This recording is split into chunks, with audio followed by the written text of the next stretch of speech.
Hi everyone, today we're going to introduce our teapot unit. So I have 4 teapots here we're going to talk about. In this series we'll have this video that's on design and the body, and then we'll have a video on making spouts where the water comes out, handles where you pick up the teapot, and then the lid where you pour in the liquid at the beginning. All right, as far as your assignment, you have 2 options. Narrative, so telling a story. For this one, I'd like you to start with writing a little bit about your story. Try and paint the picture so you really get the feelings that are felt in the story and kind of develop that sense of place.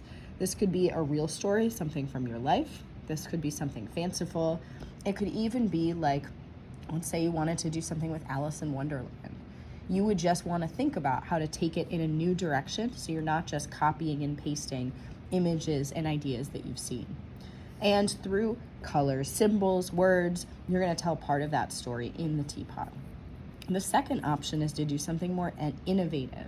So taking that traditional shape of a teapot and pushing way beyond it. So for this, I really recommend choosing some words to describe the style you're going for. Is it sharp? Is it angular? Is it fanciful? Is it silly? Right? If you have something like that, it does help you with how you can push that style. If you don't really have that general direction, it's hard to kind of get the same amount of success. So for the body of the teapot, you can do any technique you've ever done before, or even if there's some you haven't done, you could still do those too and just ask for help. More so, the body, the type of technique will come from the type of shape that you decide depending on your form. All right, so these are some teapot examples. So let's take a peek. The top 2, I would say are a little bit more narrative. They don't tell you all parts of a story, but the one on the right, and also both of them developed cups, and in this case, a platter as well. So if you're somebody who's like a little more ahead, typically, you can think about designing a whole series as well.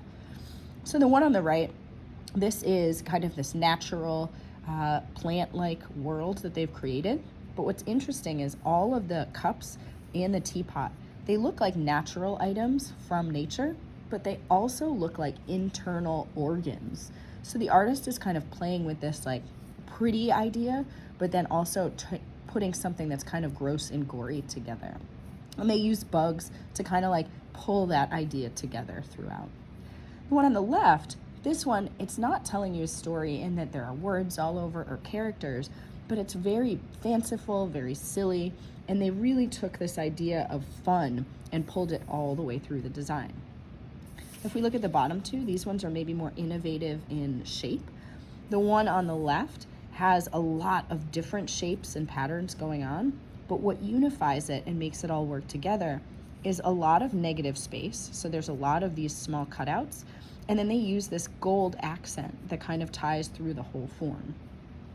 The one on the right, it's a little more of a traditional shaped teapot, but the artist made excellent choices to kind of take it a step away from that traditional teapot.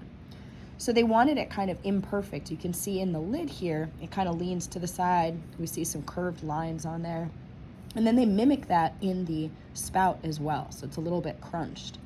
We see repetition of shape, right? So we see all of these kind of curved shapes. And even though their handle is more traditional in its shape, it's then kind of carried through with these curves in the design that goes through. So very, very well designed, even though it is a little bit more simple. So hopefully that gave you some ideas about teapots, and you can get started designing what you want to make.